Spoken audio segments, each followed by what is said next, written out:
Hello, everybody. I'm Alejandro Guzmán, and today we're going to be moving forward with the first episode of the World Oceans Day podcast. Today, we would like to welcome our first guest. He is the CEO of the nonprofit Human Rights at Sea. He is also a former English barrister, military seafarer, legal author. To summarize, this is a truly honor to welcome David Hammond, Mr. David Hammond. How are you, David? I'm very well, Alejandro, and thank you very much indeed for the opportunity to connect with yourself and your listeners.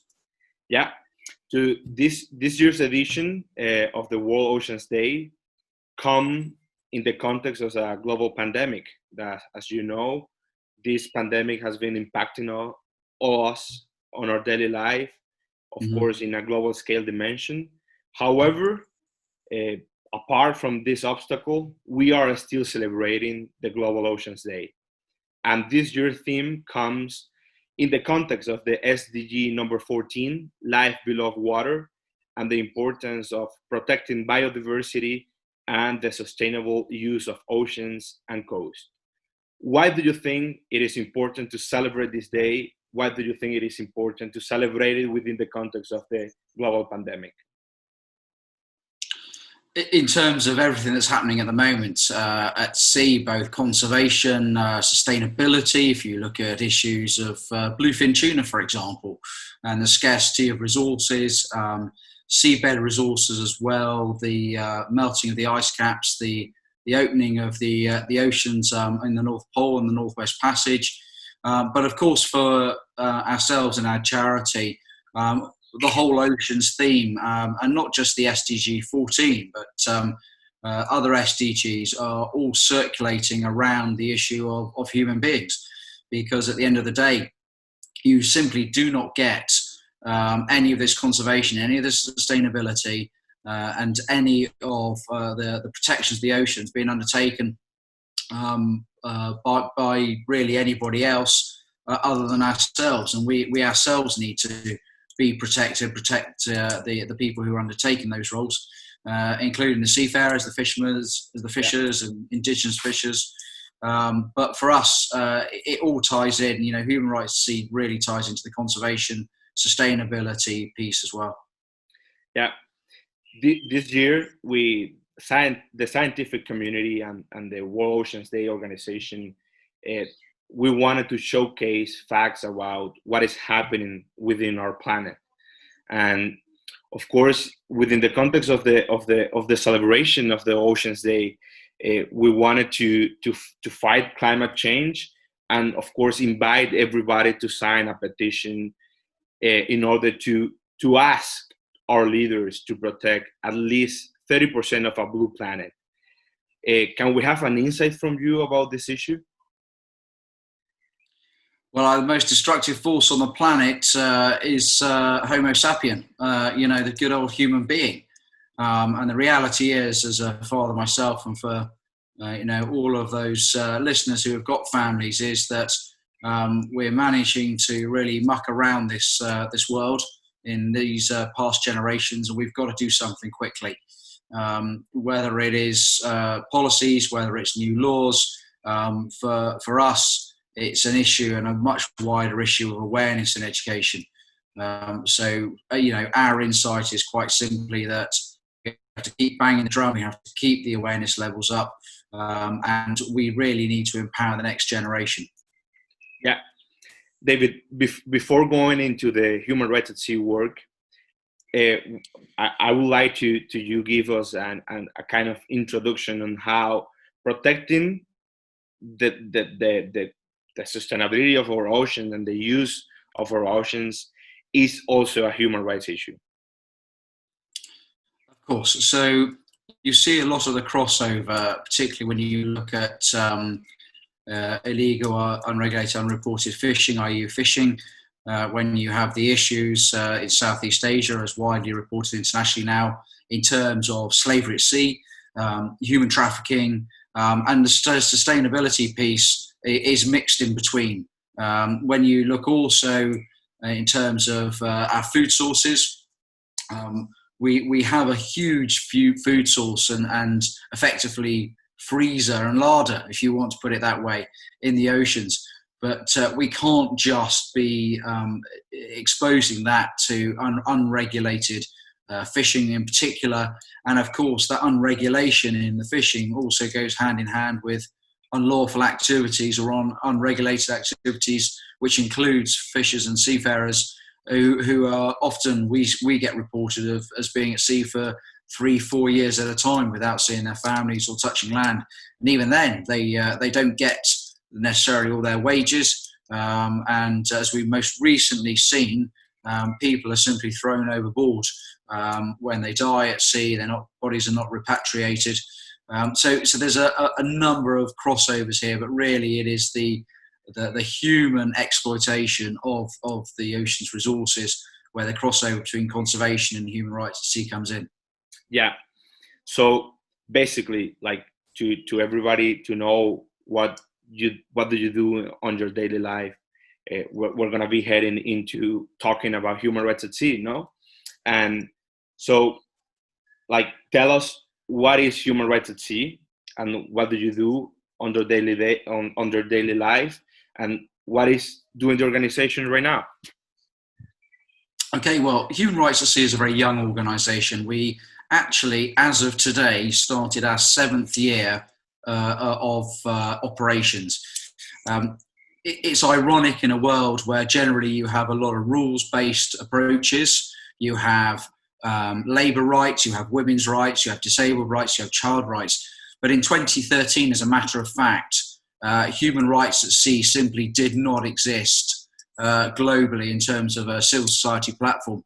It was only being discussed within academics and academic papers. And so the trigger was actually one of my former clients asking me what the future was for human rights out at sea. And I said, I did not know.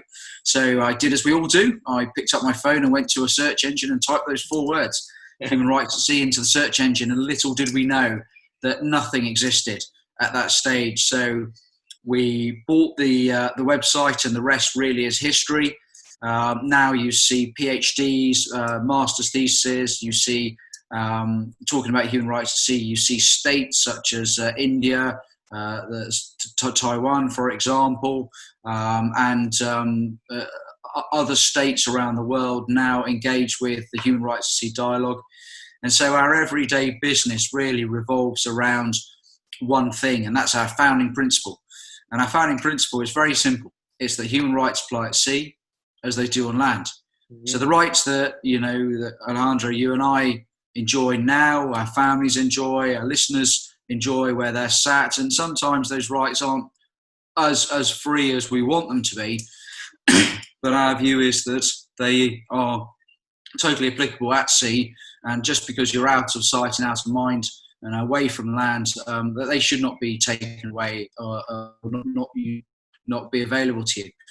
So really we operate on 4 areas of work. We look at seafarers, global seafaring community of 1.6 million seafarers. We engage in the fishing sector, we engage with migrants and refugees, and we also develop publications as we are able to on business and human rights in the maritime sector. Yeah. So to sum up, it's 24/7, 365.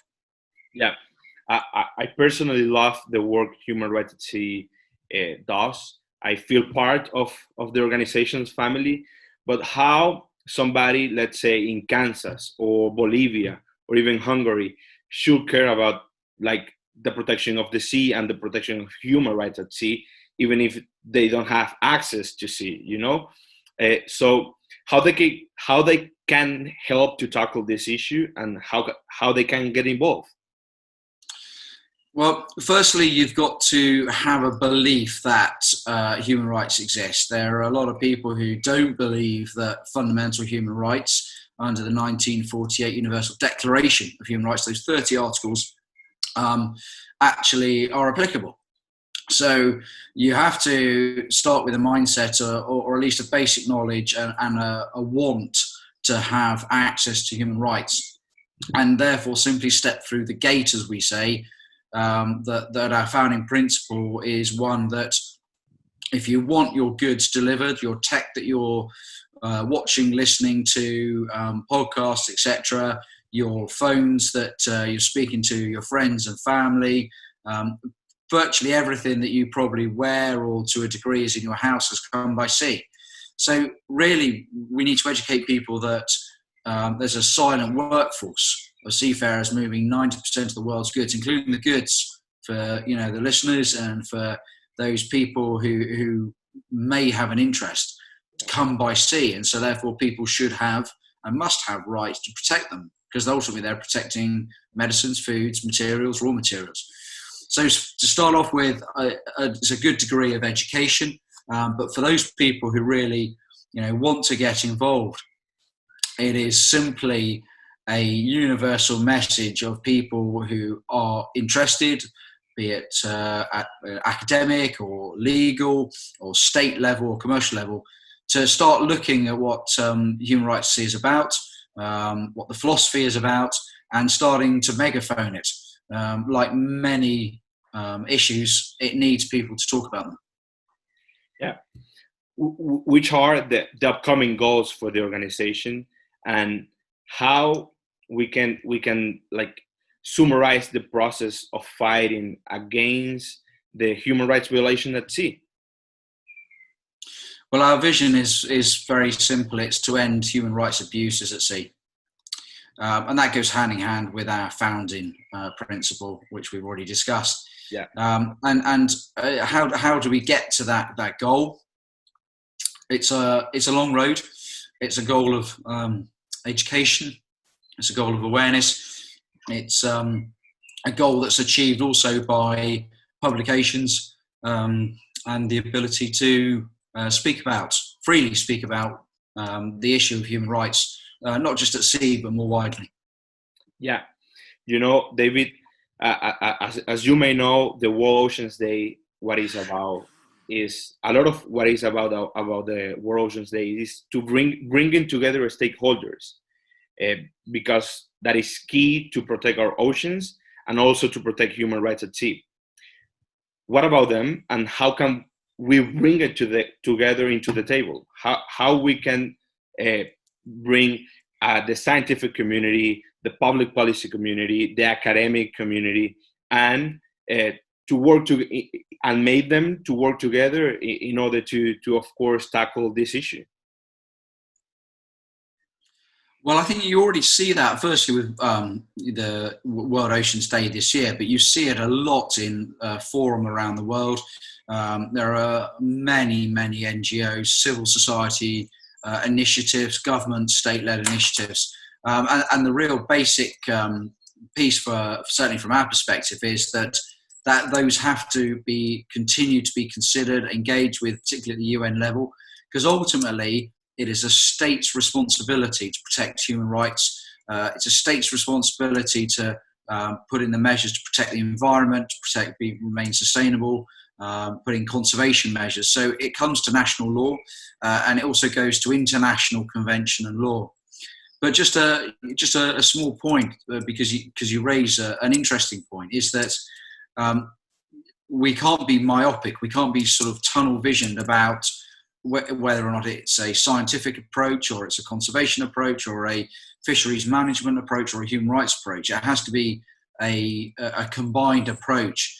And the point to make is that actually the new draft UN Oceans Convention has absolutely no coverage at this time for any degree of mention of the protection of the human rights of those people who are going to carry out the very work that the convention has. So as a result, we wrote to the UN, we produced a document suggesting just literally a couple of lines of text. But it goes to my point that it has to be a unified approach. It can't just be championed by any one area. Well, how do you think the private sector could contribute into that? Because there is also a crossover into the private sector and businesses. So how we can bring them together also?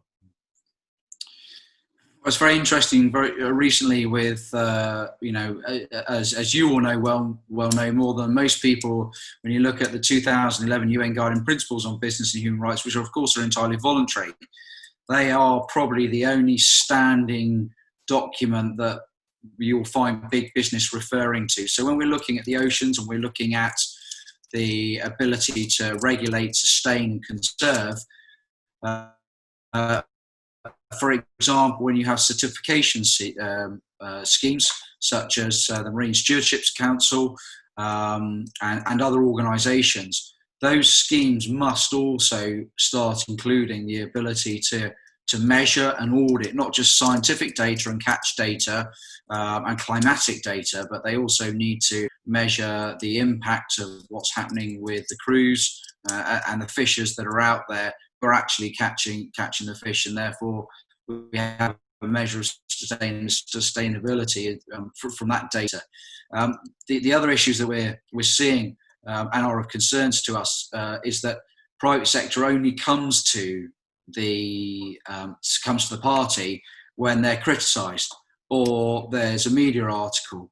It's very rare that you see legislation tying in companies. We've got the Modern Slavery Act in the UK. You've got equivalent in the Australia. You've got the Companies Act in France as well for CSR requirements for investment into CSR. But we don't see that very often, and so we see business brought in because civil society or NGOs have brought them to account and have held them accountable. And that's got to change. We need business to come to the table willingly and also take the view that it's not just now, it's for the future, it's for children and grandchildren. Yeah, it's all about check and balances, I guess. Yes, I mean, there's always checks and balances, but at the end of the day, we've either got to look after our oceans, we've got to look after our planet, we've got to look after the people on it. Otherwise, history is very clear with war, pestilence, famine, disease, and conflict. Going back to the war point, we have got a growing population. By 2030, up to 8 billion people on this planet.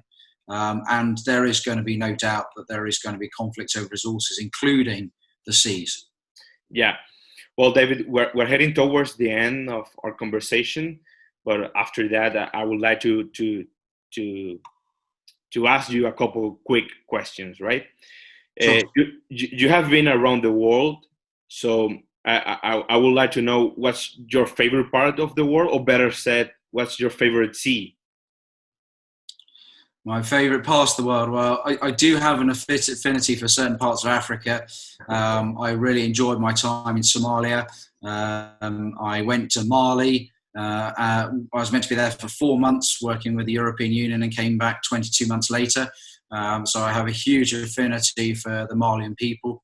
In terms of oceans, I've been very fortunate to be able to go to the Indian Ocean to Diego Garcia, which was stunning.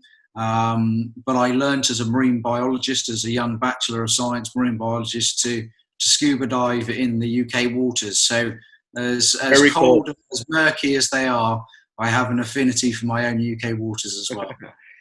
That's awesome. What's your favorite sea animal and why?